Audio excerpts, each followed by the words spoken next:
you lost your job, so all your savings, gone. And then I got another job. Later on, I was saving again.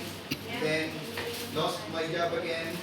So all my savings, they're all going down. Because when you don't have work here in UAE and you're staying here, you'll be spending so much, right? So it's better go back home and lose your dream. So if you're staying here, you lost your job, and you're still staying here, you're spending big money.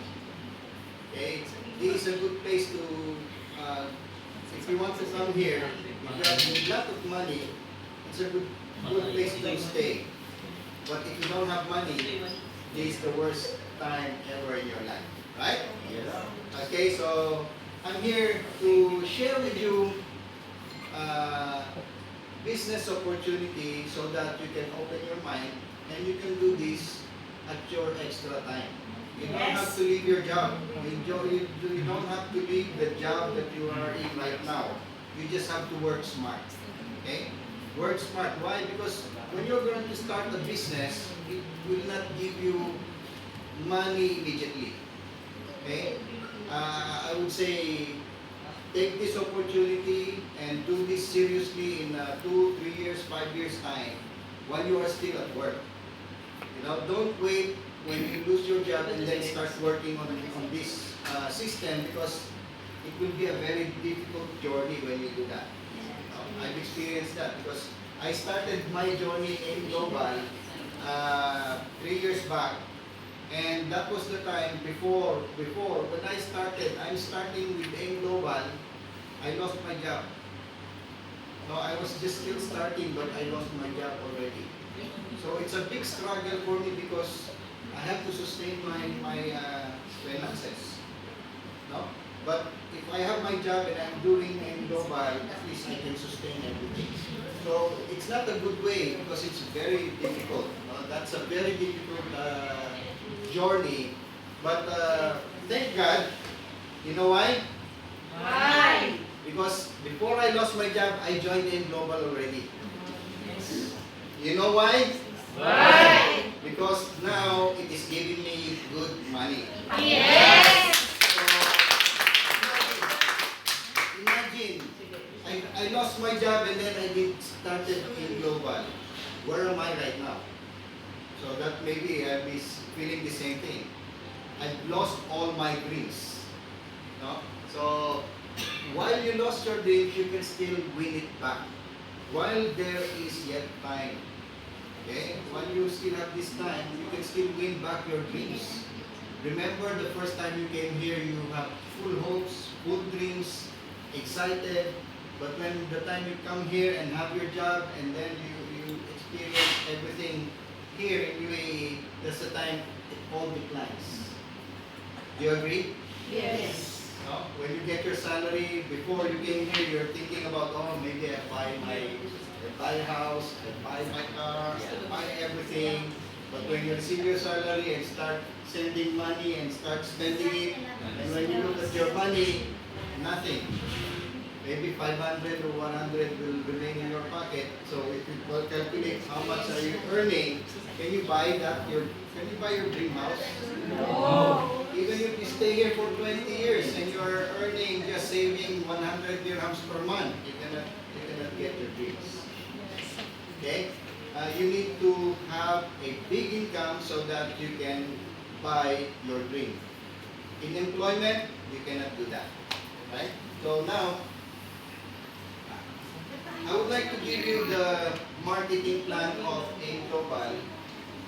When we look at our dreams and when we look at our income right now, it's very difficult for us to buy our dreams because you know how much you are going to spend your dream house. You'll spend about 500,000. What about your dream car? You spend also 200,000. What about your education? What about other things? There are so many things. Your savings. When you look at these things, you cannot afford these things by just looking at your employment with your salary. How much are you receiving right now? Millions, thousands. No, I think it would be better to have, don't have the lights. If you're receiving 10,000 up, can you still reach out for your dream? No. No. It's still very difficult.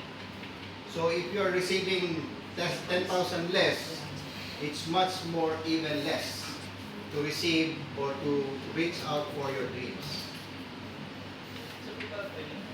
So in reality, if you have your job, salary, if you are receiving 3,000, let's have numbers don't lie, right? So if you look at your expenses in your income, 3,000 income, how much would be left? See? You'll be spending about 2,500 dirhams and you'll be saving 500 dirhams. Assuming that you are really saving 500 dirhams per month. Yes. How much are you going to get in 12 months? You'll get 6,000 per year. And in 10 years, you'll get 6,000. In 20 years, you'll get 120,000. How much is your house? 500,000. You're saving 500, and how much time you need to spend here in 20 years, but you're getting 120,000. Okay, numbers don't lie, right? So if you're in employment right now, I'm not discouraging you.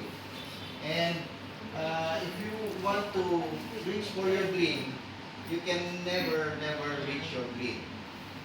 No way. Even this will become times 2. You'll make it 1,000 savings. How much will you get? 240,000. How much is the house? Still. How much is the car? Still, you cannot buy. No? So that's the reality.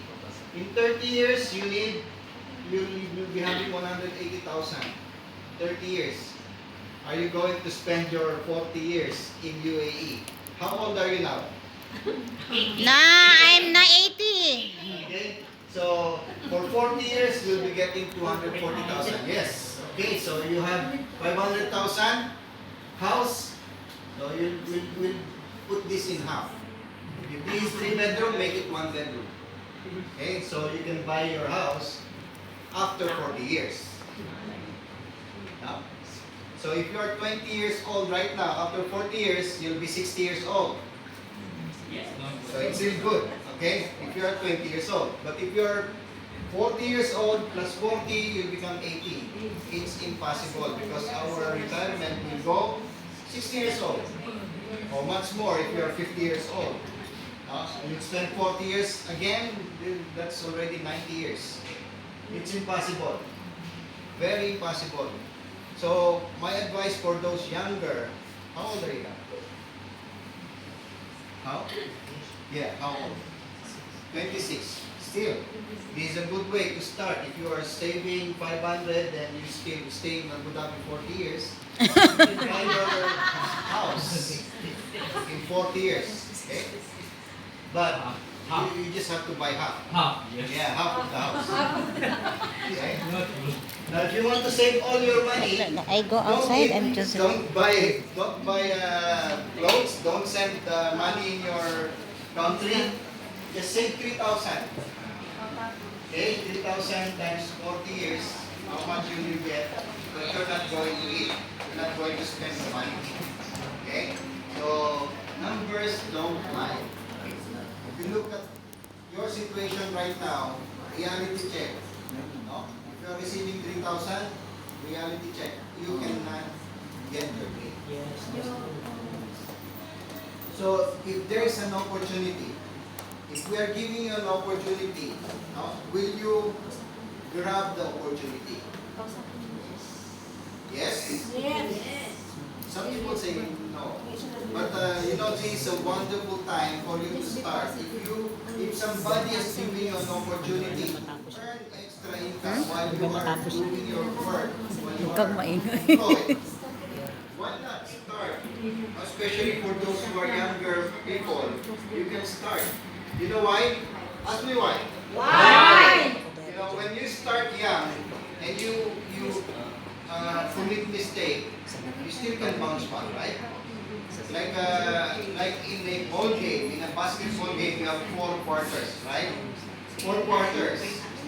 If you are 20 years and divide your time, by the time you are going to retire, let's say 60 years old, okay? You retire at 60 years old, you start working at 20, so you have 40 years to work. If you have 40 years to work, that means you have 4 quarters also in your life. 10, 20, 30, 40. Okay, 10 years. When you start your work, 20 years old, 10 years, you will become 30. That's your first quarter. Okay, another 10 years, you become 40 years old. That's your second quarter. That's your first half. Third, you become 50 years old. That's your third quarter and last quarter. Like in a ball game, if you lost in first quarter, can you still win the game? Is there any chance still to win the game? Yes. Okay, you're still in first quarter, you lost, you still have the opportunity, the chance to win. So if you commit mistake on your first 10 years, you still have 30 years to work on. Now in your second half, second quarter, if you lost, can you still win? There is still opportunity, there's still chance, right? In your last third quarter, you lost. Can you still win? Yes. But it's a tougher game. That's why in the last quarter, you see games they become very serious. In football, in basketball, in any kind of sports, you'll see in the last quarter, they become serious. Especially those people who are losing. Right? They want to win. So that's my point. In your lifetime, while you are working, and if you're struggling with your money, and look at your age right now, and if you're still struggling right now, you can still bounce back. But if you're already old and starting all over again, it's very difficult. You have to make your effort double, triple, or quadruple effort compared to those who are young, right? So, in Alliance in Motion Global, Alliance in Motion Global, we are offering you to become a businessman. We are not offering you to become employee. When you join, when you become a member, you become a businessman. So, what is the difference between employee and businessman? You know, most people, they are looking for employment. When they came here, when you come here in Abu Dhabi, you are looking for employment. That's why when we offer opportunity, when you say, come on, if you are invited, we will give you an opportunity to start a business. Some people say, no, I don't like business, I want employment. They want immediate money. But in employment, you get money and you get stable income, but it will not give you more income. So what's the difference between employment and business? According to Robert Kiyosaki, one of the richest person in the world, he gave us a 4-quadrant. Now this is a 4-quadrant. There are 4 means of income. First of the quadrant is employment and self-employment.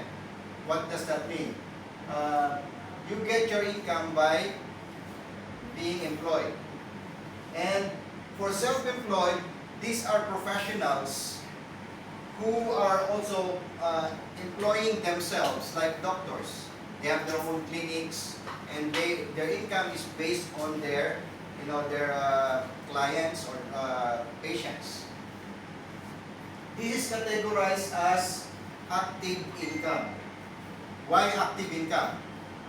Why is it active income? Why?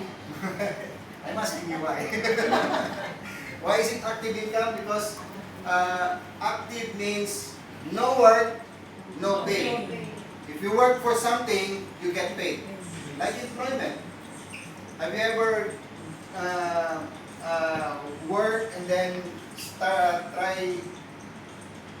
absent, are they going to cut back Cut your the salary. Have you experienced that? Yes. Yeah, so that means no work, no pay. If you don't work, you not get paid. We have 7 days a week, and you work 5 days a week. If you are absent for 1 day, then they will cut your salary for 1 day. Right? So that means it is active. No work, no pay. You get paid for what you work for. So self-employed is also like that. That's why doctors and they need more patience. The more patience they have, the more they will earn. If they don't have patience, they don't earn. Okay? So that is active income also. No work, no pay. No patience, no income. No? But the other side of the quadrant, the second quadrant, is business and investor. So in this side, this is what we call the passive income. Why? Why is it passive? What's the difference between active and the passive income? No idea? Passive income means income does not depend on active work. It means that even if you are not working, money is working for you. Even if you are sleeping, you are still getting money. You are still getting paid. That is what we call passive income. And you can do that if you are doing your business. Okay? Who owns the nice car? Employee or the businessman? Businessman. Okay, who owns a big house? The employee or the boss? Boss. Okay. The boss is the boss employed or is the boss in business? Business. In business. Okay, so which side are you right now? In the second quadrant or the first quadrant? Second quadrant. Okay, so I'll give you an example here for the first two quadrants. There are people, you know, they have time, but they don't have money. Okay, just follow me. They have time, they don't have money. Who are those people? They have time, they don't have money. When you talk about business, these are students. They have more time, even these unemployed people, they have more time, but they don't have money. So there are also people who have, they don't have time, and they don't have money. Who are those people? Employed people. They have no time, and they have no money. You know, you have experienced when you get your salary, and then after 1 day or even not 1 day, when you get your salary and all your Send salary is country. gone, it's gone. You don't have money. Okay? You don't have time because you don't have time with your family. You left the country. Your family is out there in your country. You are here working, and you don't have time for them. And then you send money to them. You don't have money to spend. So you don't have time. You don't have money. Okay? What about the other one? They have time, they have money. And the other one is they don't have time, they don't have money. So which one are you right now? Which one are you? Are you the one with time for the family, but no money? Or do you have no time for your family, no time, no money? Or you have time for your family and you have money? So which one do you want to achieve? What we want you to achieve is that you will have your time with your family, and then you also have the money to spend. It's useless when you are with your family. Do you remember when you first went on vacation? When you went on vacation, you have full money, and then after 1 month, you need to go back to UAE. You go back to work because you don't have money again. No? What about staying with your family for long and you have money to spend? That's what we want to achieve. That's why we want you to become business owner.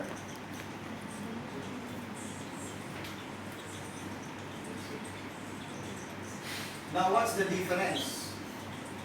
How to get your dreams? How will you get your dreams? There are 3 ways to get our dreams. Number 1 is to establish a business, traditional business. But with traditional business, you need big Capital. Do you have big capital? No. Do you have money? No. No. If you are going to make start a business, what business do you want to start? Quick, quick. Quick. What business will you do so that you will earn money? If you earn, say for example, if you earn McDonald's, do you think you will earn money? Yes. If you own McDonald's, do you think you will earn money? Yes. If you own McDonald's, do you think you will earn money? Yes. Yeah.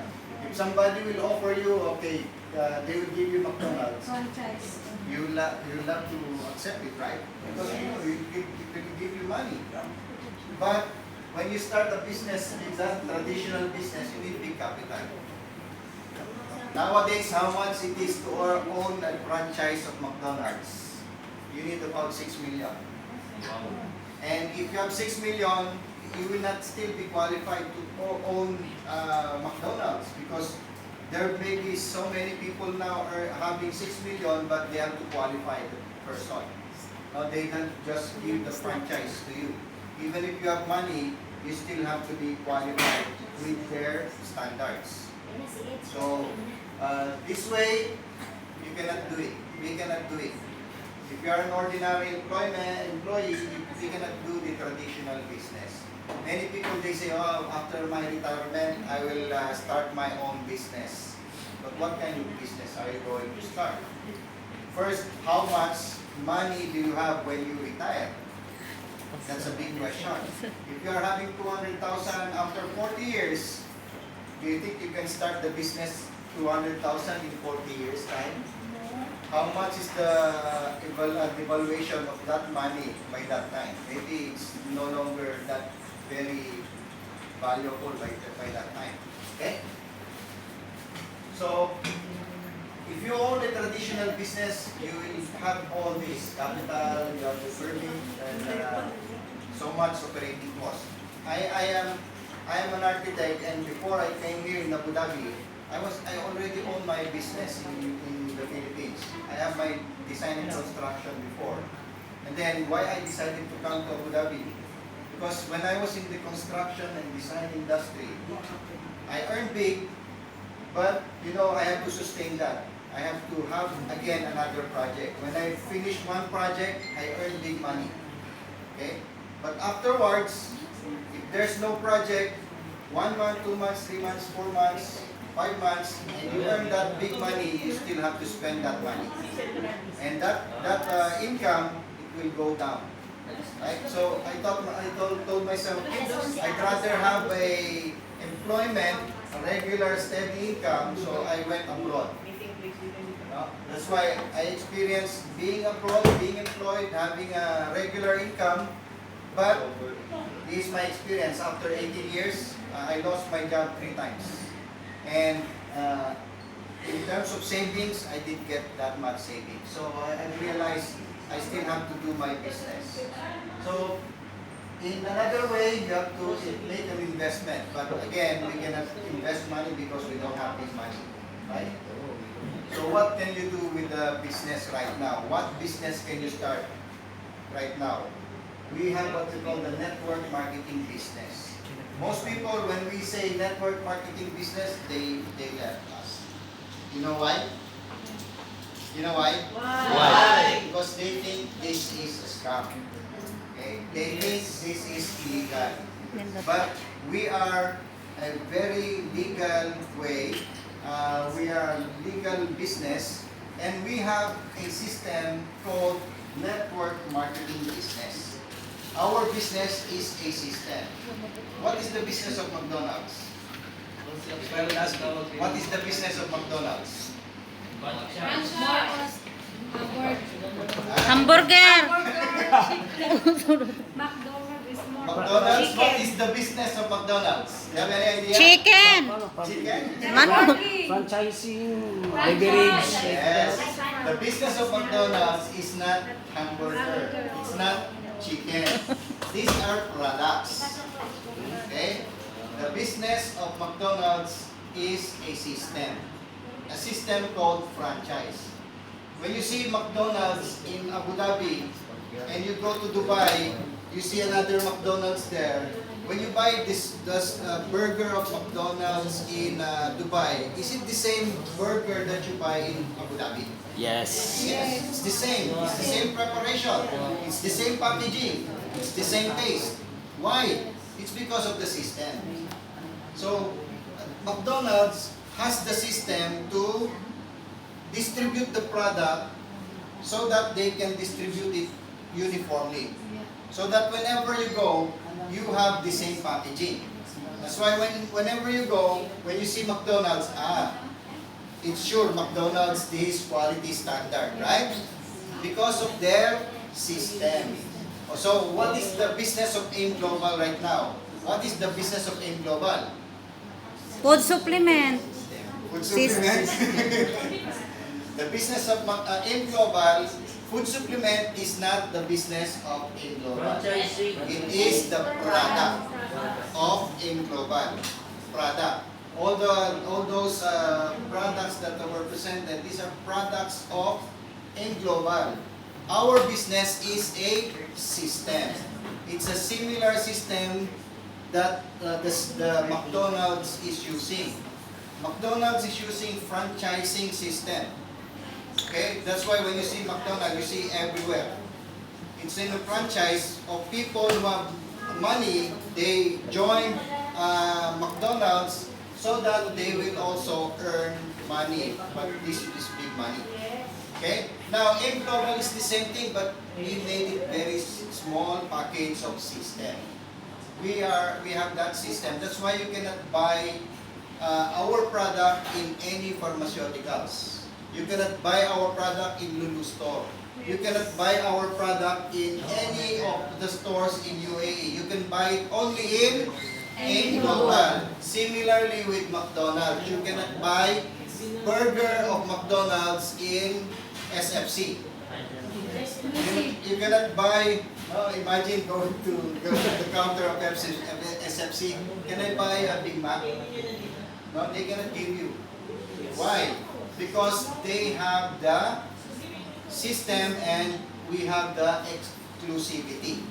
It is exclusive only to McDonald's. That's why also in Global, our product, you cannot buy it anywhere else. It is exclusive only in Global. And we have a system called Network Marketing System. And what is Network Marketing System?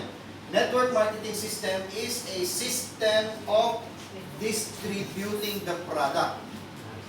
Okay, it's a system of distributing the product. That's why you can sell the product without selling. How did that happen? You can sell the product without selling. I was able to sell many products without selling. I was able to sell this in Zambia. I was able to sell this in South Africa. I was able to sell this in Cameroon because of the system. The system of distributing the product. Now, are you ready to learn how are you going to do the network system of AIM Global? Yes. Are you ready to do the business of AIM Global? Okay, doing the network marketing system. So it's a system of distributing the product. What is good about network marketing is that it requires only very, very small capital. Now, if you want to make big business, we can talk big business. I can talk with big business. Okay, but if you cannot talk big business, we can talk with small business. I can also share with you how. Okay, so if you want big business, come to me. Let's talk. But if you cannot do that, let's also talk with the small one. Which one do you want? The big or the small? The small. The big one? The big one? You have 6 million? No. You have 10,000? No. You have 5,000? No. No, so don't talk about big business. Okay, so let's talk about the small capital with big potential. Okay, Yes. so it's better to start small, but you become big. Which one do you want? Okay, you know McDonald's and KFC, they started small. Even Mark Zuckerberg of Facebook, he started small. No, when they started Facebook, they started in a garage. So when you're starting business, that's the mentality of other people. When they want to start business, they will start with big money. No, you can start with small money and make it big. That's better. So that is what we call the network marketing system. How are you going to do that? Let's see the difference of traditional business and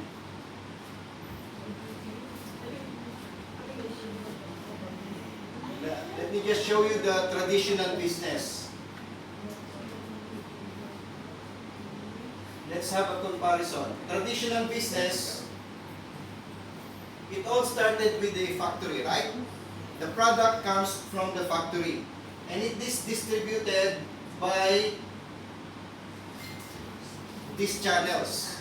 You will have the wholesaler, then you have the distributor or agents, then distributors to the retailers. Okay? This is how they distribute the product.